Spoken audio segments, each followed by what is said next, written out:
Hello, everyone. My name is Brennan Marr. That noise you're hearing is my ventilator. Welcome to A Thousand Generations, presented by Page Turners. They Were Not My Star Wars podcast. Today, I want to ask a very simple question. What will Skeleton Crew contribute to the big picture of the Star Wars story?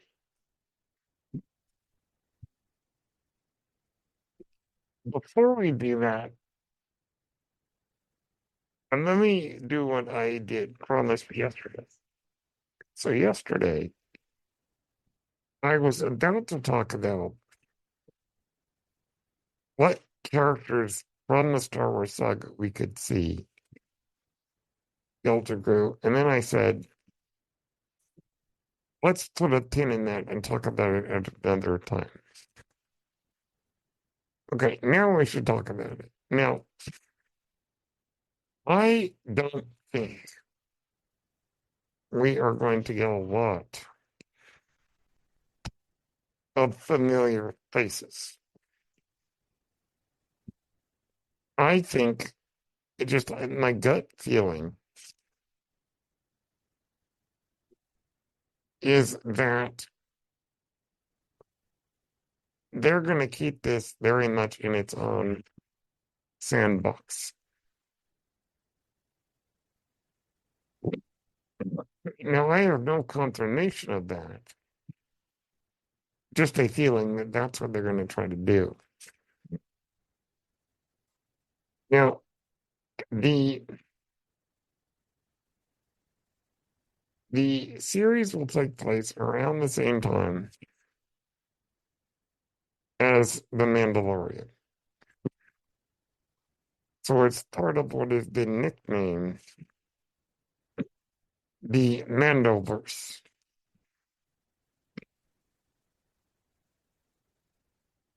Does that mean there will be crossovers with The Mandalorian? I don't think so, but there is always the possibility.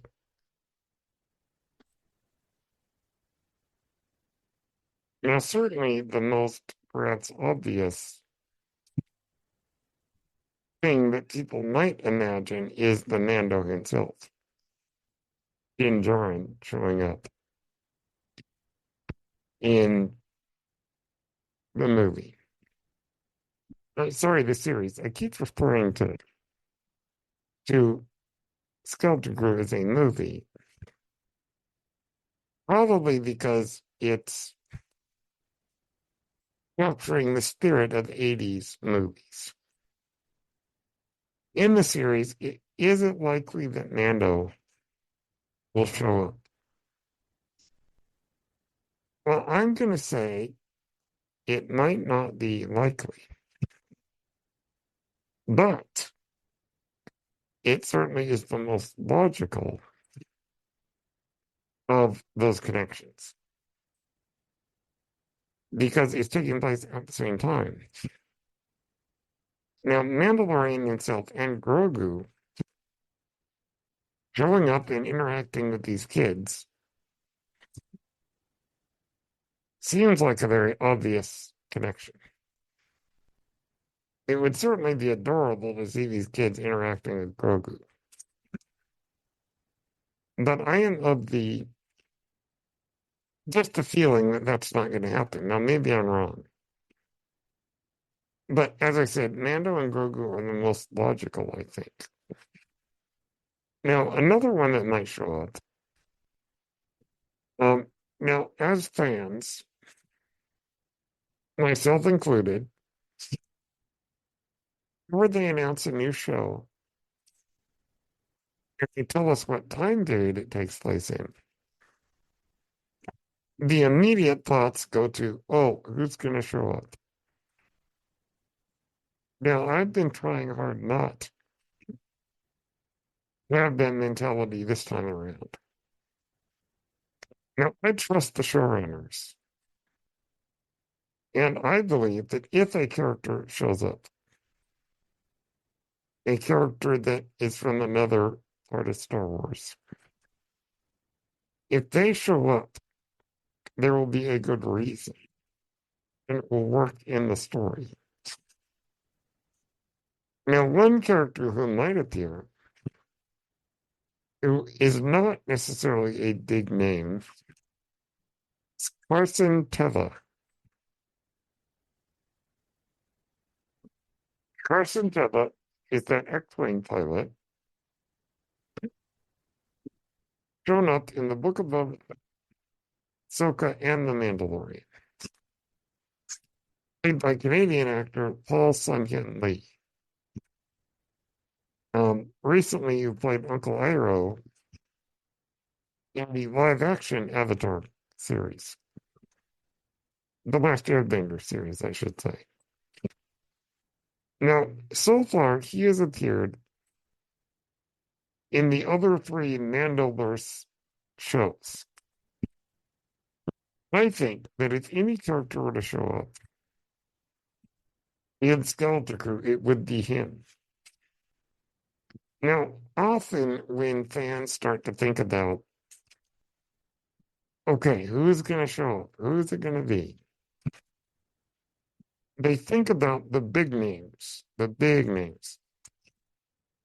Mando, Grogu, Luke, Leia, Han, Chewie, Lando, Jabba, well, Jabba the Hutt wouldn't be alive in this show. Ahsoka, all these other big names. But I think that maybe more minor characters would make sense. It is rumored that one of the pirates from The Mandalorian, Bane, will appear in this series. Like, that's not a character that's a super big name. So him showing up would not be any big deal. It would be a big deal to those who aren't fans of the other shows. Carson Taylor to me makes the most sense because thus far he has been in the other Mandoverse shows. He is like the glue that holds it all together, or the string that goes through all shows. The thread, I should say, the thread. So, is it likely he could show up in this show? I think it would be interesting for the sake of continuity. It shows up in all the Mandoverse material. Say content, but I'd rather say story. Now, are we going to get like Luke, Leia, Han, Chewie? I don't think so. Really find that hard to imagine. 3PO and R2D2? Well, there's always a possibility with that. But yet again, I doubt it. Now, Hera, could Hera show up? This brings me to an important point. Hera Syndulla has a son. Hera is like the mom Star Wars Rebels. Definitely taking on that mom role.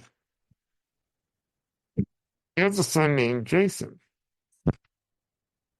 Jason is about the same age as the four kids on Skeleton Crew. I don't think it's likely, but there is always a possibility that he could be connected. Maybe he doesn't appear, but the kids mention him. Maybe they know it. Maybe they go to school with him. Maybe they've heard of him because his mom is famous. There's always a possibility there. But as I said, I'm not really expecting your faces. There is always the possibility. Now, some people are wondering, would this be a good time to see Hondo Onaka? Who is Hondo? No, is a pirate who appeared in Clone Wars series and Rebels. He starts out as a villain, but over time, as he loses his criminal empire, he softens up a little bit. Becomes much more like the lovable uncle more than a hardened pirate. Now, those of you who may have not watched the Clone Wars or Rebels, you have gone on the smuggler's run at Galaxy's Edge in Disneyland or Disney World. Hondo is that strange-looking alien, humanoid alien that gives you your mission. Voiced, of course, by the great Jim Cummings. Um, is it likely that he would show up? I won't say likely, but I think that if there were a time for him to show up, this series might be a good time. And as I said, because Hondo is not necessarily big name to most people, it wouldn't be a big deal. Now, those who are hardcore fans, myself, would be very happy. And I feel that it would make the most sense. But whatever the case, I trust the showrunners. I trust them to that if a character shows up, it will make sense. And it will be important to the story. Now, the other thing I wanted to talk about is about how this series will contribute to the story of Star Wars. Now, I suspect that this story will be mostly isolated to its own kind of sandbox. But when we consider what's going on in the galaxy, the Imperial remnants await the return of Grand Admiral Thrawn to publicly unite them, start a war with the New Republic. Are we going to see any of that in Skeleton Crew? Doubt it. I doubt it. I really do. I think that mostly they will be dealing with pirates, or lawless fringes of society. The Imperial remnants out there, they run into a couple of TIE fighters, maybe a Star Destroyer. It's possible. I don't think that they will run into Ro himself. It is possible that they might run into some Imperial remnants. And maybe the kids don't understand. Maybe they do understand that something's going on with the Empire. As far as I'm aware, these children are if I understand, their parents work for the New Republic. So the kids might be aware of the concern that the Empire might pose. As I said, I don't think it's likely. They could see the Imperial remnants and realize that something is going on. But I think for the most part, you're running into pirates, and it's possible that the pirates being, I'm trying to think of the right word, they're basically being given free reign to run around the galaxy. So with the Empire returning, the interior remnants are a little bit more lax with the pirates. Of course, then again, I don't think the New Republic is doing a great job of stopping the pirates either. So it could be that the pirates are being encouraged by the rising Imperial remnants. Or it's just the Republic is stretched so thin that they can't deal with pirates. As we saw in Mandalorian Season 3.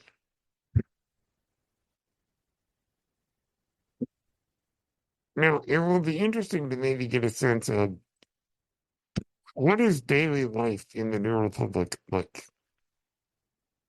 Apparently, these kids live in kind of the Star Wars equivalent of suburbs. Sorry, suburbs or suburbia. Very Spielbergian. The idea of living in the suburbs, some planet, going on adventures in the hills, like 80s kids.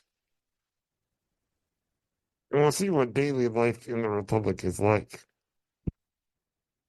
I'd be interested to know what planet they live on. As far as what else it would contribute to the overall picture of Star Wars,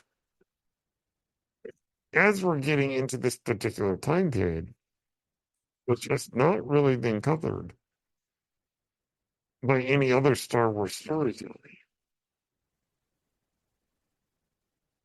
there's a big blank on the myth, a big blank in the story that the people of Lucasfilm can fill in however they want.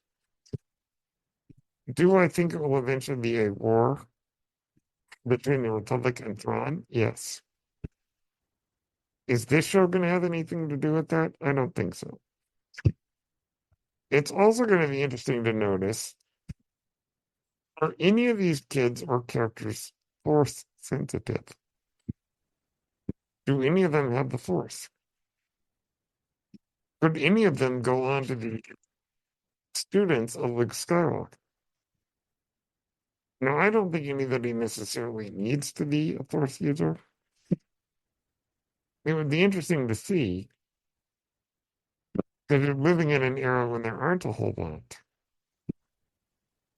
As it was pointed out in the Ahsoka series, that there are so few people. But Luke, a few years after the story, will be creating his Jedi Academy. So I don't know if that will factor into this either. I wonder what crime lords are running around the galaxy. You know, are there any Hutts? Are there any other crime bosses that are controlling sections of the galaxy where the Republic is too helpless to do anything about it? Or, here's a big one. Did the kids get lost in Hutt space? Hutt space is the area of the galaxy ruled not by the New Republic, but by the Hutts. I imagine the Hutts are fine with letting pirates run around. So there's all kinds of things that we might see. Could we see Black Chrysanthemum? The Black Wookiee from the Book of Boba Fett? There's so much that we might see, but I think my gut feeling is that this will be a fairly self-contained story that tells its own adventure without needing to cross over with any of the other shows. I may be wrong, and yet I will probably, if I had to make a bet, say that Carson Teva will probably show up here. That's just a feeling. In order to link all four of the shows together. But beyond that, I'm not willing to place any bets. And look, in my opinion, I know that it bothers some people. Some fans are bothered when there are so many crossovers and connections to other Star Wars storytelling. It doesn't bother me because I trust that the showrunners will only include other characters if it matters to the story. And so I trust them. If they want to make connections, fine. If they don't want to make connections, that's fine too. So those are my thoughts about this. Skeleton Crew might connect us to the big picture of Star Wars. My name is Brendan Marr, that noisy hearings from the ventilator. Thank you for tuning in to A Thousand Generations, presented by Page Turners They Were Not, my Star Wars podcast. May the Force be with you.